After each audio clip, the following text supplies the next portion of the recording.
Welcome to Concrete Block, the podcast where we dive into the latest news and stories from around the world. I'm your host, Walter. Today, we're taking a closer look at the situation in Venezuela, where the country's opposition leader, Maria Corina Machado, has been awarded the Nobel Peace Prize for her efforts to bring democracy to the nation. Machado's award comes amidst a tumultuous time in Venezuelan politics, with President Nicolás Maduro's government facing widespread criticism for its authoritarian tendencies and human rights abuses. The Nobel Committee's decision to recognize Machado's work has been seen as a significant boost to the opposition movement, which has been struggling to gain traction against the entrenched regime. However, not everyone is convinced that Machado is the right person for the award. Some critics have pointed out her past support for foreign intervention in Venezuela, including a failed coup attempt against former President Hugo Chavez in 2002. Others have raised concerns about her stance on U.S. military intervention, which she has publicly supported. Despite these controversies, Machado's colleagues and allies argue that her commitment to democracy and human rights is unwavering, and that the Nobel Prize is a well-deserved recognition of her tireless efforts to bring about change in Venezuela. The question now is whether this award will be enough to tip the balance in favor of the opposition, or if it will simply serve to further polarize an already divided country. As we explore this story further, we'll be examining the complexities of Venezuelan politics and the role that international actors are playing in shaping the country's future.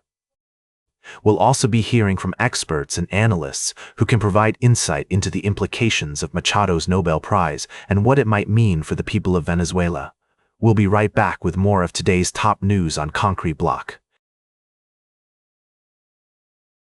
Welcome back to Concrete Block.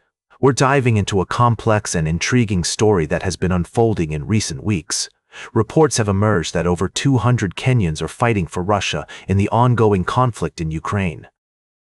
This revelation comes from Kenya's Foreign Affairs Minister, Musalia Mudavadi, who also noted that some of these individuals are former members of Kenya's security forces. It's worth noting that the Ukrainian government has stated that around 400 Africans are fighting alongside Russian forces in Ukraine, with some reportedly being recruited through deception.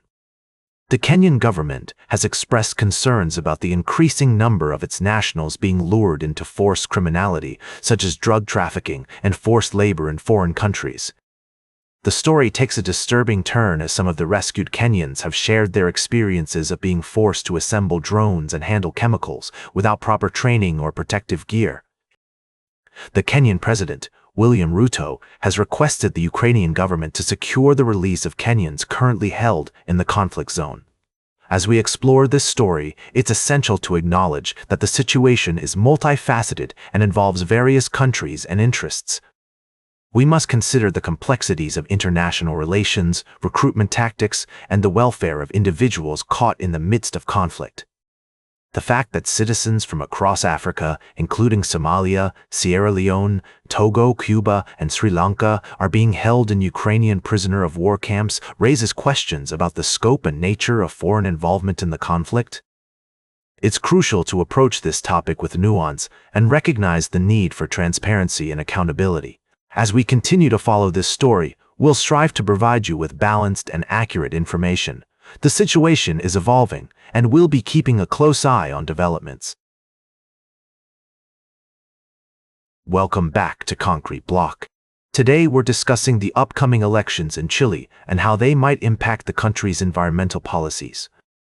As voters head to the polls, they'll be considering the stances of various candidates on issues like conservation, climate change, and indigenous rights. One of the key topics on the agenda is the management of Chile's natural resources, including its rich copper and lithium deposits. The mining sector is a significant contributor to the country's economy, but it also poses environmental concerns, such as water pollution and land degradation. The candidates have presented differing views on how to balance economic growth with environmental protection. Some, like Johannes Kaiser, have proposed stripping back regulations to facilitate investment, while others, like Evelyn Matthei, have committed to maintaining current environmental standards. Meanwhile, issues related to indigenous land rights continue to be a contentious topic.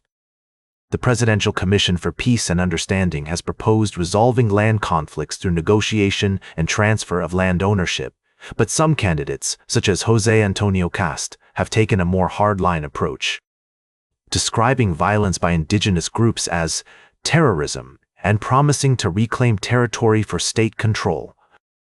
On the other hand, candidate Evelyn Matthei has expressed a commitment to strengthening indigenous rights, although her approach relies more heavily on state authority.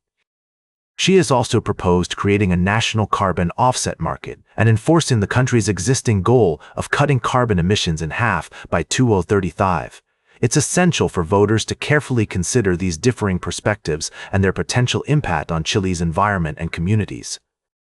As the country moves forward, it will be crucial to find a balance between economic development and environmental protection. That's all for today's Concrete Block. Remember to like, share, and subscribe, and until next time, stay informed.